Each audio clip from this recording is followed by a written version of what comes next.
लोकसभा चुनाव के नतीजे आने के बाद एनडीए एक बार फिर से केंद्र में सरकार बनाने जा रही है। हालांकि इस बार के चुनाव में बीजेपी को बहुमत नहीं मिल सका, जिसके चलते नरेंद्र मोदी एनडीए गठबंधन के सहयोग से तीसरी बार प्रधानमंत्री पद की शपथ लेंगे। लेकिन चुनावों के नतीजे आने पर सबसे ज्यादा चर्चा एग्जिट पोल और राजनीतिक विश्लेषकों के बयान की हो रही है, जिसमें चुनावी रणनीतिकार प्रशांत किशोर भी निशाने पर हैं, क्योंकि नतीजों से जुड़ी उनकी भविष्यवाणी भी गलत हो गई है। बता दें कि उन्होंने मतदान के दौरान दिए गए इंटरव्यू में बीजेपी को बहुमत मिलने का दावा किया था, जो कि गलत साबित हो गया है। जिसके बाद उनसे एक इंटरव्यू में पूछा गया कि आपने कहा था कि बीजेपी 2019 के 200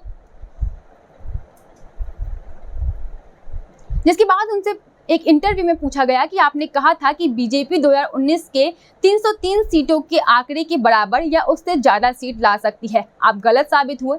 आपने कहा कि कांग्रेस के 100 से कम सीटों पर जीतने की संभावना है।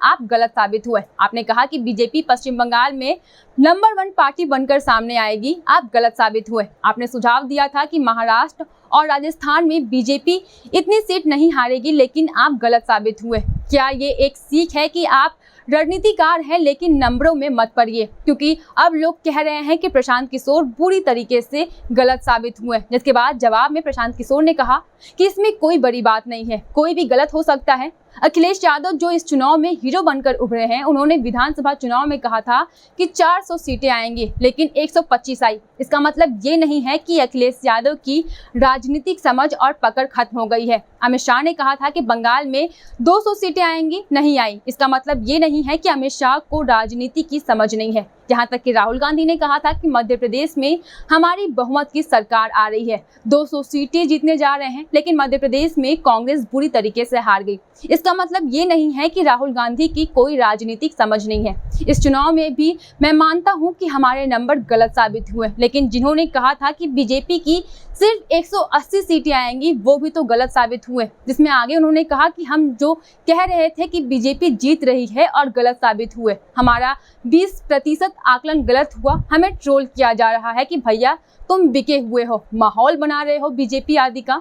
मैंने इंटरव्यू दिया था 5वें फेज के बाद और बीजेपी का खराब प्रदर्शन रहा 7वें राउंड में, जबकि हमारे इंटरव्यू से पहले जो 4 राउंड हुए थे इसमें बीजेपी आगे रही। मुझे लगता है कि भारत में हम लोगों से 2 गलती हो रही है। एक, मौजूदा व्यवस्था में वोट शेयर को सीट में बदलने का जो तरीका है वो सटीक नहीं है। दूसरा, जिसमें मैं फील्ड में काम करते वक्त महसूस किया हूँ, वो डर के कारण अपनी बात को खोलकर नहीं रख पाना। जहाँ सरकारें जितनी मजबूत रहेंगी वहाँ लोग खुलकर अपने मन की बात नहीं रख पाते हैं। जिसमें उन्होंने उदाहरण के लिए आंध्र प्रदेश की बात करते हुए कहा कि 6 महीने पहले ही मैंने कह दिया था कि वहाँ जगन मोहन रेड्डी बुरी तरीके से हारने वाले हैं, लेकिन जब आपने दौरा किया तो आपने कहा कि महिलाएं और गरीब जगन मोहन के साथ हैं।